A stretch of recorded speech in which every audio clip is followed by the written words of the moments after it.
لږ ساعت دپاره سترګې پټې شوي او چې کله سترګې وغړېدې نو هغه تمام تر مشکلات هغه ختم، هغه وسوسې او هغه هیبت او خوف او د دشمن یره او د دشمن هغه کثرت، د هغوی هغه اسلحې او د هغوی هغه غرور او تکبر، هغه مایوسی، هغه هر څه ختم، بالکل تر و تازه او تمام تر باطینی ظاهری او باطینی د خوف او د یرې نه مبرا. دا د نبی صلی الله علیه وسلم مبارک معجزه وه. او چې کله وادي بدر ته ورسېدل، دواړه لښکر یو بل ته مخامخ شو، یو طرف ته بے سر و سامانه په حالت کې خالی لاس ایمانی غیرت او د جذبې نه ډک مسلمانان، او بل طرف ته ظاهری اسباب په لحاظ سره تمام تر ضروری وسایلونه برپور، خود ایمان جذبې نه خالی، د ایمان او د عقیدې نه خالی، د شرک په گمراهی کی مبتلا 1000 کسانو تعداد، او بل طرف ته دغه مشرکینو په داسې ځای باندې قبضه کړو او داسې ځای هغوی ځان ته منتخب کړو چې هغه د اوبو چینا او د اوبو د څښلو تمام تر ضروریاتو او دغه شانتي د ځمکې په اعتبار سره خوره کلکه ځمکه وه، او چې کوم ځای مسلمانان موجود وو هغه شګه وه او داسې ځمکه وه چې په هغې باندې قدم اغشتل او ګرځېدل مشکل وو. مسلمانان پریشانه شو، زړه کې شیطان وسوسې واچولو چې په دې حالت کې به موږ ته فتح او نصرت او غلبه دا څنګه ملاوي دي شي. یو طرف ته موږ په تعداد کې کم یو، اسلحه نشته دی، د جنگ ساز و سامان نشته دی، او بل طرف ته په داسې ځای کې موجود یو چې د څښلو اوبه نشته، او ځمکه هغه شګه ده، قدم اغشتل په دې کې چې دی هغه مشکل دی، او بیا لوږه تنده ټول نه بنیادي اهم ضرورت د انسان اوبو د هغې عدم وجود. د ټولو مسایلو د وجه نه د مسلمانانو په زړونو کې مختلف خیالات پیدا شو، شیطان وسوسه واچوله. رب کائنات په دې آیت مبارکه کې د هغه کیفیت ذکر فرمایي. نو چې کله د مسلمانانو په زړونو کې مایوسی او وسوسه پیدا کېدل شروع شو، فوراً الله رب العالمین په دوی باندې سکینه نازل وفرمایل، او په دوی باندې د خوب پرکلی اونک په دوی باندې راوستو چې د دماغو اوده کېدل، خوب د دماغو ته راشي او دماغ چې د آرام بیا مومي، سکون بیا مومي. او بل طرف ته ور باندې الله جل شانه د رحمت باران وفرمایل. نو چې کله نزول باران وشو، نو د مشرکینو چې کوم ځای و هغه د خورین ځمکه وه، هغې کې چقړې جوړې شوې، هغوی دپاره قدم اغشتل ناممکن شو. او مسلمانانو چې کومه ځمکه وه د شګو نه ډک، د شګو ځمکه وه، ریتیلي ځمکه وه، هغه کلک شو، په هغې باندې ګرځېدل او جنګېدل آسان شو. او بل دومره ډېر باران وشو چې مسلمانانو صحابه کرامو ځان له د اوبو مکمل انتظام هغه وکړل، د څښلو دپاره، د څاروو دپاره، تمام ضروریاتو دپاره چې د اوبو هغه جمع کړي. نو دغه باران رحمت د مسلمانانو د زړونو د صفای د پاره او دغه شانتي د سکلو او نور ضرورتو پوره کولو د پاره کافی شو. او الله رب العالمین په دوی باندې یو داسي سکینه نازل فرمایل چې په دوی باندې پرکلې جوټي وهل د خوب دا ور باندې غالب شو. نو سرونه پیچیدې د درانه شو او یو سکون او آرام شانتی ورته ملو شو. او چې کله دغه سکون او دغه آرام او دغه پرکلې اونک د دې چې کله سترګې کولو کړي نو د زړونو صفائی الله رب العالمین ورته کړو. غم، حزن، هغه پریشانی،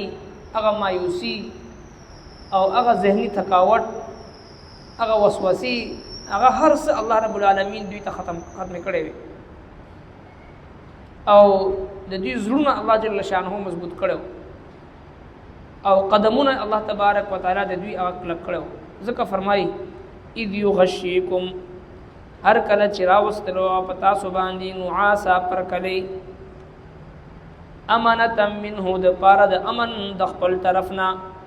وينزل عليكم او نازل کړو پتا سو باندې من السماء د اسمان ماء ابو ليطهركم به د پاره دي چې پاک کړی تاسو په دې سره ويذهب عنكم او لری کړی تاسو نه رجز الشیطان پلیتی د شیطان وليربط على قلوب وليربط او چې مضبوط کړی على قلوبكم استاسو زړه ويثبت به الاقدام او کلک لري په دې سره قدمنا. اذ يغشيكم النعاس، هغه چې راوستلو پتا سو باندې پرکلې مقدمه النوم چې ورته وي پرکلې اونکنا. نو دغه چې کله په میدان جهاد کې وی یو داسي د جناب نبی کریم صلی الله علیه وسلم د پاره معجزه وا او د صحابه کرامو د پاره دا کرامت چې لږ سات د پاره په سر باندې خوب چې هغه غالب شو او سترګي ورالی یو سولم هو د پاره او چې به سترګي کولو شو نو هغه ټول غمونه، هغه پریشانی، هغه مشکلات، هغه وسوسې د جنگ، د دشمن هغه خوف، یره، هغه هر څه ختم. حضرات مفسرین کرام لیکلي چې دغه کیفیت چې کوم قران کریم بیان کړی دی چې یو څو لمحو د پاره چې د سترګې پټېدل پر کلی چې د سړی باندې راتلل او تمام تر غمونو مصیبتونو ختمېدل، دا د نبی رسول الله معجزه وا او د صحابه کرامو د پاره کرامت. نو لہذا د معجزین انکار کول هم چې د هغه گمراهی ده او د کرامت د اولیو نه انکار کول هم گمراهی ده. ځینی جاهلان داسې وي چې هغه د خپل د جهالت په نظر باندې د اولیاء کرامو کرامت تقول چې دا څنګه کېدی شي، زما عقل دا نه مني. نو هر یو څه چې د انسان په عقل باندې پوره راتل ضروری نه دی، ځکه انسان عقل دا گمراهی طرف ته بوزي. مسلمان چې د دې په نقل باندې روان وي چې کوم قران او سنت مونږ ته خودلې. اوس په دې ځکه الله رب العالمین نبی علیہ الصلوۃ والسلام او صحابه کرامو باندې پر کلی راوس لږ ساعت د پاره سترګې پټې شوي او چې کله سترګې وغړې دي نو تمام تر مشکلات هغه ختم، هغه وسوسې او هغه هیبت او خوف او د دشمن یره او د دشمن هغه کثرت، د هغوی هغه اسلحې او د هغوی هغه غرور او تکبر، هغه مایوسی، هغه هر څه ختم، بالکل تر و تازه او تمام تر باطینی، ظاهری او باطینی د خوف او د یرینا مبرا. دا د نبی صلی الله علیه وسلم مبارک معجزه وا او د حضرات صحابه کرام رضوان الله تعالی علیهم اجمعین دا غوی کرامت. الله رب العالمین د طرفنا دا یو خصوصي انعام په مسلمانانو باندې. ځکه الله تبارک وتعالى فرمای اذ یغشیکم النعاس، کله چې راوستلو په تاسو باندې پر کلی امانه منه د پاره د امن د خپل طرفنا. نو دغه پر کلی چې کله جنگ په موقع باندې وینو دا د الله تبارک وتعالى طرفنا مدد دی او نصرت دی. او دا چې کله د مانزه په وخت کې وي، د عبادت په وخت کې وي، نو دا د شیطان د طرفنا د شیطان یو مکر او فریب وي چې هغه مسلمان باندې پرکرې راولي مزګزار باندې چې د خوب غلبه راولي او دا د شیطان د طرف نه وي او چې کله د جنگ په میدان کې وي نو دا د الله تبارک وتعالى طرف نه وي دا د مجاهد کرامت ځکه چې کله مجاهد چې کله دشمن سره د الله د دین دشمن سره بر سره پیکار وي نو د الله رب العالمین مدد په مختلفو طریقو سره راځي کله د فرشتو په ذریعہ باندې مدد کیږي او کله الله رب العالمین چې د براه راست د مجاهد په زړه باندې سکینه نازل کی د دشمن یره او خوف هغه ختم کی موږ تاسو وینئ چې یو طرف ته دومره لوی طاغوتی قوتونه او باطل قوتونه وي بل طرف ته نهت مجاهدین وي خود دومره پر امن او پر کیف او پر اعتماد د دغه طاغوتی قوتونو خلاف هغه جنگيږي چې د دنیا یو طاقت نه متاثر کی دا نور څه نه وي صرف او صرف د الله تبارک وتعالى مدد وي